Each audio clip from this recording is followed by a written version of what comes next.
Boa noite. Trabalho de tópicos especiais 2 sobre urbanização, mais específico no bairro Santo Antônio, na regional Centro-Sul de Belo Horizonte.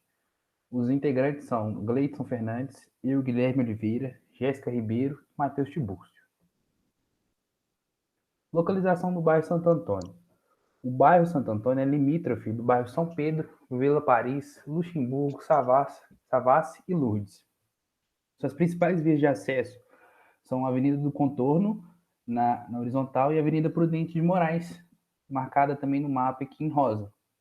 E tendo dentro do bairro as principais vias: a Rua Carangola, a Rua Cristina, a Rua Barão de Macaúbas, a Rua Leopoldina e a Rua Congonhas. Uma breve história do bairro. Antigamente ela é chamada de Colônia Afonso Pena ou Colônia Agrícola Afonso Pena, e a principal ocupação da área era a questão de chácaras e propriedades rurais. A partir de 1910, o bairro foi amplamente urbanizado com residências familiares. E em 1930, deu início à construção da Igreja Santo Antônio. Em 1936, foi terminada a Igreja Santo Antônio, que deu o nome do bairro até hoje. O bairro Santo Antônio ele era reconhecido antigamente por pertencer, fazer parte do abastecimento hídrico da cidade, que seria a caixa d'água do Cercadinho, que hoje, nesse mesmo lugar, está o prédio da Copasa, que é a Companhia de Saneamento de Minas Gerais, na rua Mar de Espanha. O ilustre morador da rua Leopoldina é o Guimarães Rosa, o ícone do modernismo brasileiro, e ele foi o terceiro ocupante da cadeira número 2 da Academia Brasileira de Letras em 1967. E faz parte da terceira geração modernista. Morou no bairro quando ele veio fazer medicina na UFMG. Os imóveis de 2 ou 3 pavimentos, a partir da década de 60 ali, eles eram predominantes. Depois da década de 60, 1960, condomínios e apartamentos eles foram desenvolvendo, crescendo em volta, em torno. A expansão da infraestrutura da região colaborou bastante e foi um atrativo para pessoas, empreendimentos estabelecerem no local.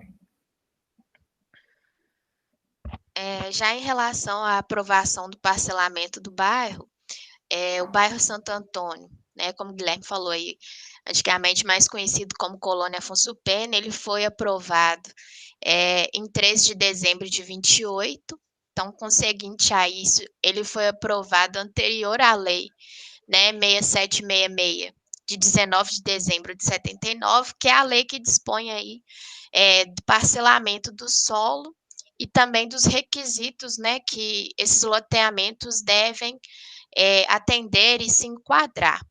E em relação a uma camada que a gente conseguiu extrair do IDEA-BHGEL, que foi uma referência, né, da professora orientadora, a gente conseguiu aí um levantamento de 1.820 loteamentos dentro do bairro Santo Antônio.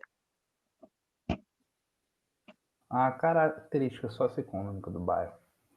A renda na região Centro-Sul, ela variou de 0,94 a 0,99 de 2000 a 2010. Educação também teve a mesma variação, de 5 pontos, 0,73 até 0,78. E longevidade também aumentou 3 pontos. A renda salarial. A renda média salarial da região Centro-Sul como um todo era de, em média, R$ 1.082 em 2000, e em 2010 ela passou para R$ 1.497. A Fundação Instituto de Pesquisa Econômica, Administrativa e Contábil de Minas Gerais, ela fez a classificação dos bairros a partir do censo de 2000, estabelecendo a partir da renda salarial mensal do chefe do domicílio, em questão de salários mínimos para a época, no ano de 2000, dividindo em 4 tipos de classe. Classe 1, que seria o grupo popular, que, de acordo com o censo, ele recebia salário inferior a 5 salários mínimos na época, que eram em torno de R$ 150. O tipo ou classe 2, que seria o grupo de bairro médio, que seria entre igual a 5 e menor que 8,5 salários mínimos mensais. A classe 3, que seria o grupo de bairros de alto padrão, que seria de igual ou superior a 8,5 e inferior a 14,5 salários médios, salários mínimos por mês. E onde o bairro Santo Antônio se encaixa é na classe 4, que seria grupo de bairros de luxo, que seria igual ou superior a 14,5 salários mínimos por mês, que entraria nessa parte azul do mapa. Um pouco da infraestrutura presente no bairro. O bairro ele apresenta drenagem de esgoto e abastecimento de água em quase todas as suas ruas. A drenagem de esgoto ela não é presente na rua Deputado Álvares Salles, nem num trecho da rua Abricampo e próxima à rua Primavera, que seria uma vielinha, um beco. Ela não apresenta esgotamento sanitário, mas o bairro em si, ele apresenta, grande parte do bairro apresenta esgotamento sanitário e abastecimento de água. Outro tipo de infraestrutura que vem por toda a parte do bairro seria a iluminação pública, a coleta de resíduos também e a pavimentação. Todas as ruas, elas têm iluminação pública, coleta de resíduos e pavimentação. Aqui o mapa a gente pode ver, dentro do limite do bairro Santo Antônio, a gente tem a classificação das vias, que as duas vias arteriais seriam a do contorno e a avenida aqui, e as avenidas dentro seriam Coletora e as avenidas locais, ruas locais, que entrariam dentro do bairro. Aqui a gente já entra na questão da população do bairro, né? De acordo com o último censo aí do IBGE, o bairro Santo Antônio conta com uma população de 21.642 habitantes, onde esses habitantes estão distribuídos em aproximadamente 8.322 domicílios, sendo que esses domicílios já estão incluídos naquele número de 1.820 loteamentos. Já sobre os aspectos físicos do bairro, em relação ao tipo de solo, estado de conservação das residências, dos prédios, nós temos dois grupos atualmente no bairro, que é o Grupo Sabará e o Complexo Belo Horizonte. No Complexo Belo Horizonte, há uma predominância muito grande de rochas gnáissicas, né, arquianas. Elas são recobertas por um manto aí de intemperismo silto-argiloso, onde ele tem uma coloração rosa claro avermelhado. No caso, esse complexo Belo Horizonte, essa parte verdinha do mapa. Já o Grupo Sabará, ele é a parte roxinha, grande parte do bairro é do Grupo Sabará.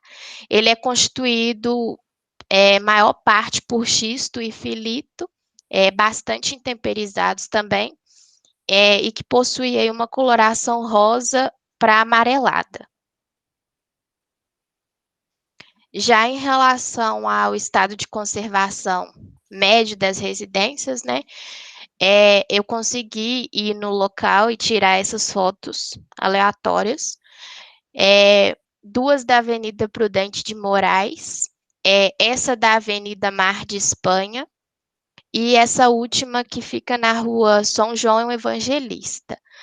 Se a gente observar as imagens, a gente nota que, tirando uma média do bairro, né, em relação ao estado de conservação desses edifícios e das construções, o bairro é um pouco mais novo, né, se comparar aos bairros adjacentes a ele. E também as construções, a gente indo a campo e avaliando as construções também parecem mais recentes, como se elas tivessem poucos anos de idade em relação ao ano que foi construído. Aqui nós elaboramos dois mapas. O primeiro é em relação aos elementos diversos do bairro, né? Onde a gente conseguiu mapear aí, alguns hospitais privados, bancos, algumas clínicas, colégios, farmácias, hospitais, padarias, postos de gasolina, alguns bares, supermercados, restaurante.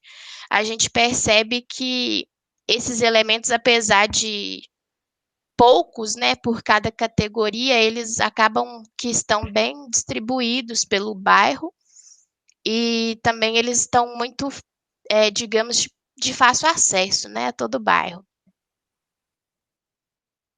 Já nesse segundo mapa, a gente tem os elementos públicos, eles também estão bem distribuídos, e o diferencial é que a gente pode observar também em relação aos pontos de ônibus, nesse quarto mapinha. Então, assim, são menos elementos, estão bem distribuídos, mas a gente tem uma variedade muito grande de ponto de ônibus, e eles também estão bem próximos desses elementos, o que facilita também na acessibilidade, né, da população e das pessoas que vão a esse bairro também.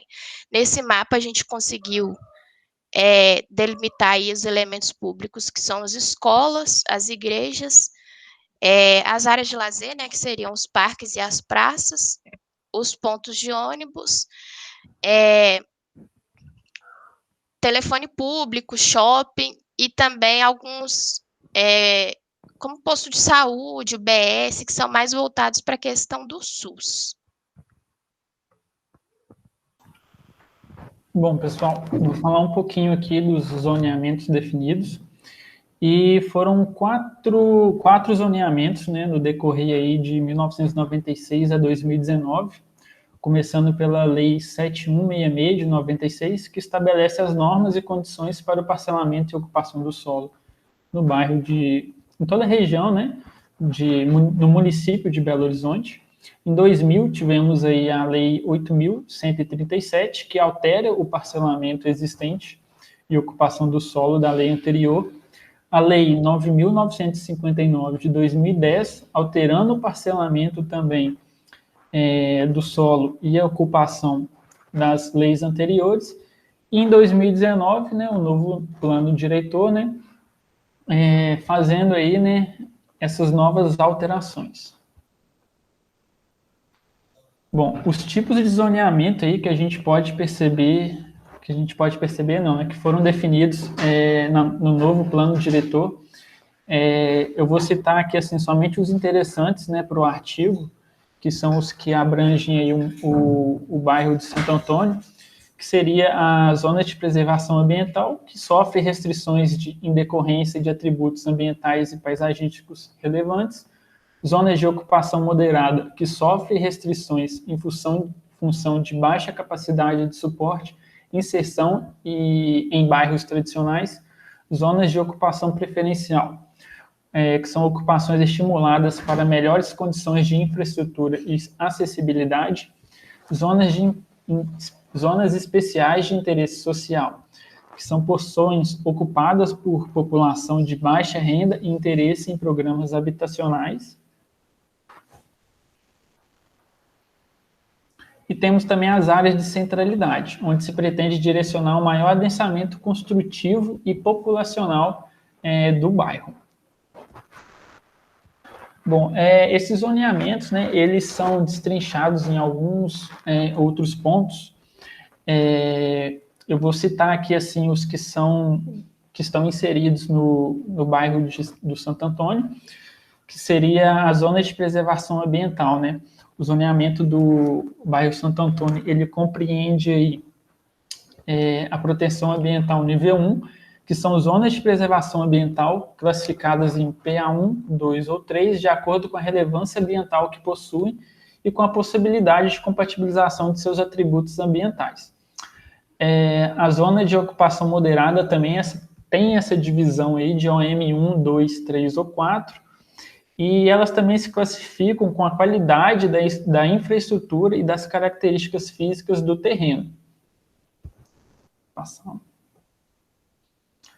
As zonas de ocupação preferencial, né, que são as OP1, 2 ou 3, e elas se classificam de acordo com a qualidade da infraestrutura e características físicas do terreno, as condições de acessibilidade local e a possibilidade de receber altas densidades.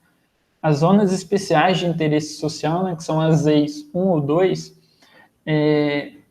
no caso, o bairro de Santo Antônio, ela compreende as ZEIs 1, que são áreas ocupadas desordenadamente e de forma espontânea.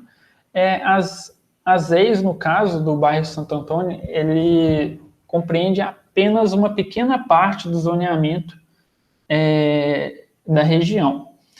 As áreas de preservação ambiental, de ocupação moderada, ou de centralidade, elas ocupam uma porção maior do bairro. E aí nós temos também, né, as áreas de centralidade, igual eu citei, que, no caso, elas são classificadas em 2 grupos, né, e de acordo com a extensão territorial de sua capacidade polarizadora, que são as centralidades locais e regionais. O bairro de Santo Antônio, ele é classificado como centralidade regional.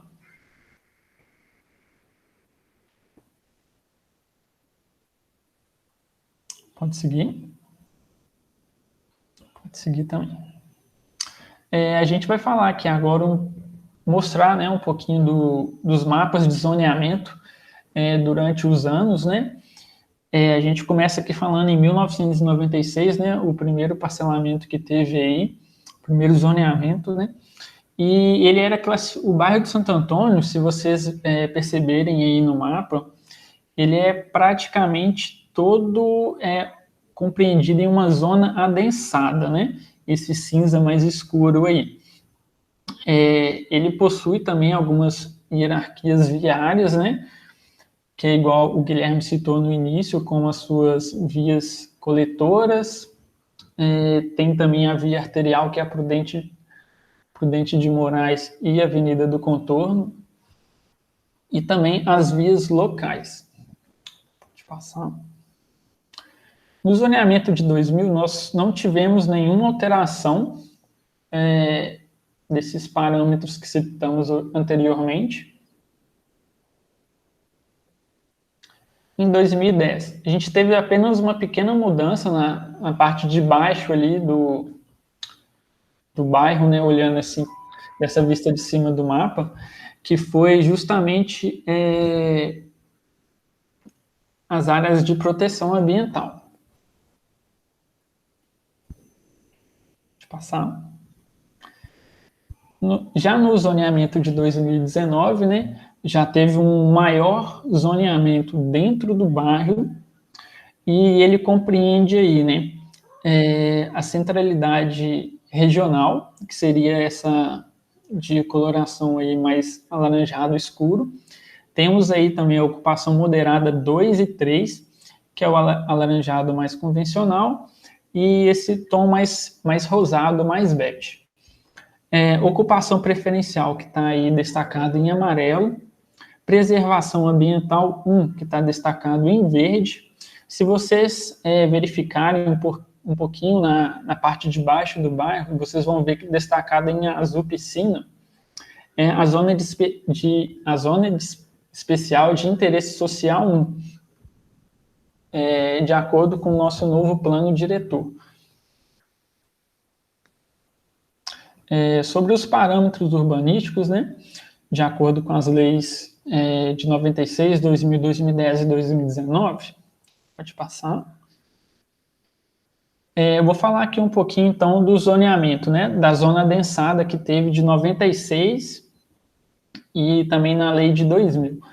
O coeficiente de aproveitamento é de 1,5, sua cota era de 40 metros quadrados, taxa de ocupação não tinha na época, taxa de permeabilização 20% e altura máxima da divisa de 5 metros. O afastamento mínimo das laterais e de fundo tinha que compreender entre 2,30 metros e 6 metros. Em 2010, aí, a gente teve uma pequena alteração na taxa de permeabilização e também nos afastamentos mínimos laterais de fundo. Já em 2019, né, temos aí novos procedimentos, né, novos pontos a serem seguidos, e teve alteração em tudo, né? O coeficiente de aproveitamento aí teve alteração, área de proteção ambiental, ocupação preferencial, moderada e nas EIs. E o que a gente pode perceber que assim que a taxa de ocupação e permeabilização, elas ficam iguais em todos esses zoneamentos, 60% na taxa de ocupação e 30% na taxa de permeabilização. O afastamento mínimo aí fica, na maioria dos zoneamentos, né, fica de 5 metros, apenas nas zonas especiais de interesse social, que ela fica para 1,20 m, e centralidade regional também 5 metros. Sobre a hierarquia do sistema viário, né, a gente já citou há pouco aí nos mapas, né, pode passar. Aí é só mais para reforçar mesmo aí que basicamente não teve alteração nenhuma nessa hierarquia. A Avenida do Contorno e Prudente de Moraes ficou ainda como as vias arteriais. Dentro do bairro aí, as vias coletoras não tivemos nenhuma alteração, que são as que estão destacadas em amarelo. E as vias locais, né, que são as que estão em branco, também não tivemos alteração nenhuma. Pode passar? Você está vendo que no hierarquia viária de 2000, pode passar também, e na de 2010, não tivemos nenhuma alteração. E quando nós colocamos aqui a de 2019, elas com basicamente a mesma coisa, sem alterações. Aqui assim a gente retirou essa foto aqui, né, do Google Earth.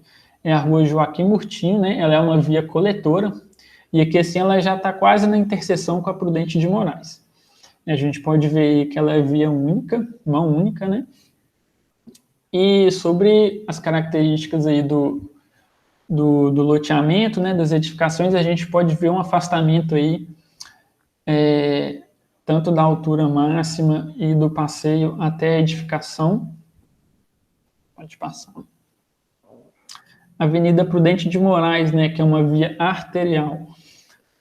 A gente já vê o afastamento um pouco diferente da via coletora, né? Você vê o passeio, ele é um pouco mais estreito.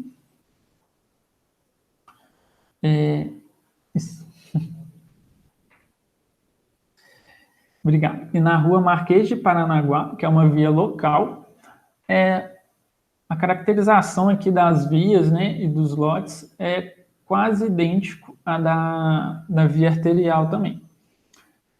Você vê aí os imóveis aí, eles não possuem um grande afastamento aqui. Você vê ao lado esquerdo, na rua Marquês de Paranaguá, o imóvel amarelado e o rosado. Você vê que a altura máxima deles aqui, assim, né, não tem um grande afastamento, né, no mínimo aí seria 2 metros, eles estão bem colados. Do lado direito aqui também, você vê um afastamento do passeio aqui, assim, provavelmente de 5 metros, mas é por causa do estacionamento. E no zoneamento ele permite, se eu não me engano, acho que são 3 veículos, né? E o afastamento da altura máxima aqui também, você vê que os 2 prédios brancos do lado direito, eles estão bem próximos. Agora, entrando um pouco na micro e macro drenagem do bairro, a gente tem que a principal função do sistema de microdrenagem é coletar e conduzir água fluvial apenas de redes primárias de drenagem municipal. A microdrenagem é essencialmente definida pelos traçados das ruas. Ela é responsável por retirar a água fluvial dos pavimentos das vias públicas, evitar alagamentos, oferecer uma segurança tanto para os pedestres e motoristas, além de evitar e reduzir danos. Aqui a gente trouxe alguns exemplos dessas microdrenagens que foram observadas no local, onde a gente vê aqui na 4ª imagem do lado direito, a gente vê que esse sistema de drenagem ele acaba sendo um pouco prejudicado por conta da questão dos resíduos, e também a gente vê, como na primeira imagem, que o sistema ele já não está assim, tão bom, tão quanto eficiente, porque a gente já consegue ver que algum deles acaba que está um pouco quebrado. E na segunda imagem a gente vê esse tipo de sistema de drenagem que ele é presente bem no meio da avenida, e o restante das imagens são os que são próximos ao meio-fio. Aqui a gente fez uma representação pelo QGIS dos elementos de drenagem, como bueiros e bocas de lobo. Em alguns trechos foi possível observar um elemento perto do meio-fio e outro bem no centro da avenida, como eu mostrei um exemplo na foto no slide anterior. E em alguns trechos também a gente é encontrado também somente um, e depois de tanto caminhar que você consegue encontrar mais um outro sistema de drenagem, ou seja, alguns pontos bastante concentrado e em outros pontos tem um pouco de falta, né, a déficit. A macrodrenagem, né, ela já corresponde à rede de drenagem natural, que é pré-existente à urbanização.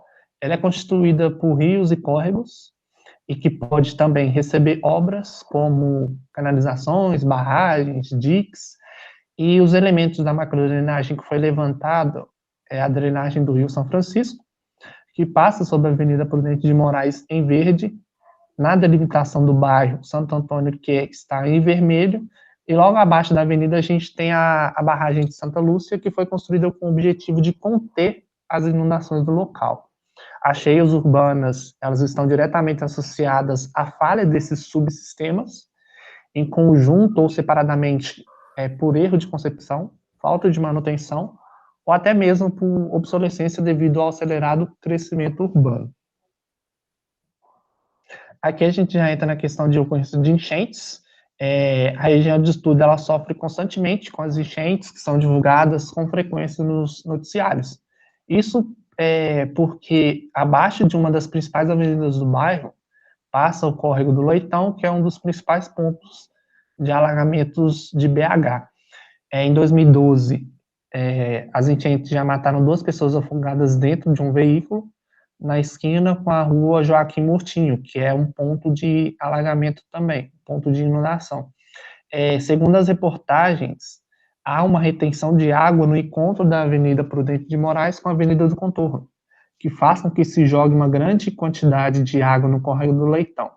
As notícias são questão de desastre, relatos que caíram árvores em cima de carros, estouros de boca de lobo, mau cheiro, ruas alagadas e sem saídas, enfim, uma cachoeira sem fim. Aí aqui a gente colocou só uma notícia bem antiga, né, 2012, e depois a gente já traçou aí uma linha do tempo com acontecimentos bem recentes, do último aí, 6 de abril de 2021.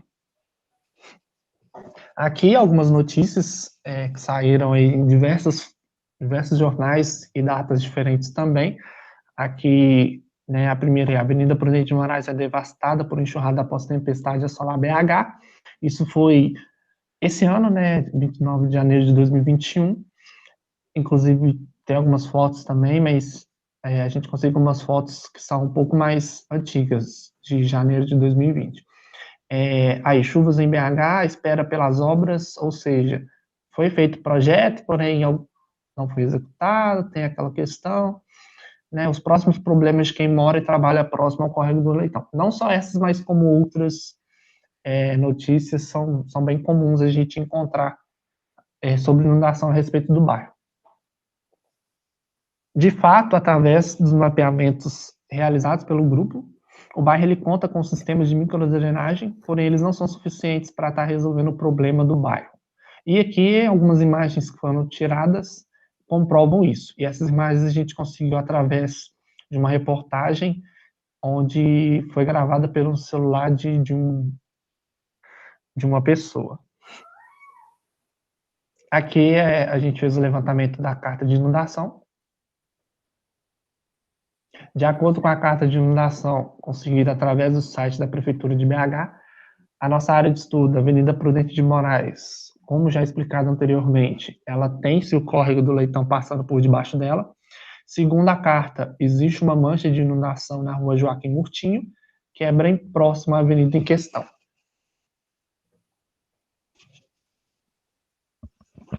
Aqui a gente já entra na questão do programa Drenurbes, também em relação às obras do bairro, para dar uma conclusão ao nosso trabalho. O programa Drenurbis, né, ele foi o primeiro programa diretor de drenagem urbana, né, de Belo Horizonte. Ele visa dar tratamento integrado, né, aos problemas sanitários e ambientais em relação a nível das bacias hidrográficas, por meio de quê? Por meio da despoluição de cursos d'água, redução dos riscos de inundação e controle da produção de sedimentos, tanto na prática quanto também na conscientização, né, através dos programas de educação ambiental que eles têm, que também conta com um núcleo, que a gente até achou bastante interessante, que é um núcleo de alerta de chuvas, que são grupos comunitários, né, formado por pessoas da própria população do bairro, que são pessoas responsáveis por dar alerta ao bairro e adjacências quando tem previsão de chuva forte para o bairro. Já em relação às obras, né, com base aí no IDE-BHGEL, a gente conseguiu puxar dentro do bairro Limite 3 obras, né, que já foram concluídas, em andamento até então não tem nenhuma. As duas, a mais ao centro e a embaixo, foram obras voltadas para infraestrutura. Essa do meio foi uma obra na rua, aliás, a de baixo foi na rua João Junqueira, que foi uma obra mais voltada para a infraestrutura mesmo do bairro. Essa do centro foi uma construção da Vila Estrela, que é uma vila mais voltada para a educação, e a mais acima, lá na Prudente de Moraes, já é a questão da obra que tange as chuvas, né? Em janeiro, a prefeitura traçou algumas metas, dentre elas, uma é de dar continuidade às obras de macrodrenagem no córrego do Leitão, e dentre essas obras concluídas no bairro, essa da Prudente de Moraes é a do córrego Leitão, e até então só foi concluído primeira e segunda etapa da obra desse córrego.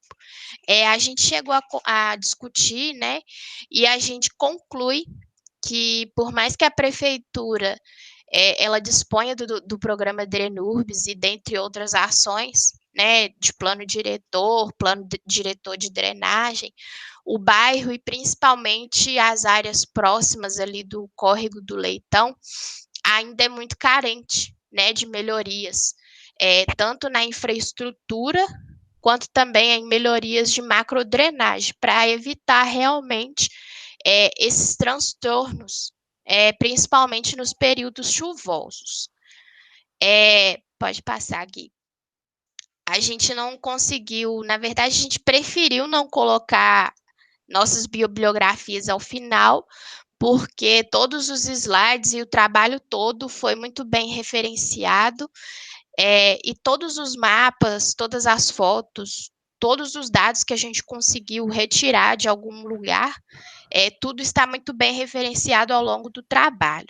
Então, a gente agradece aqui. Muito boa noite.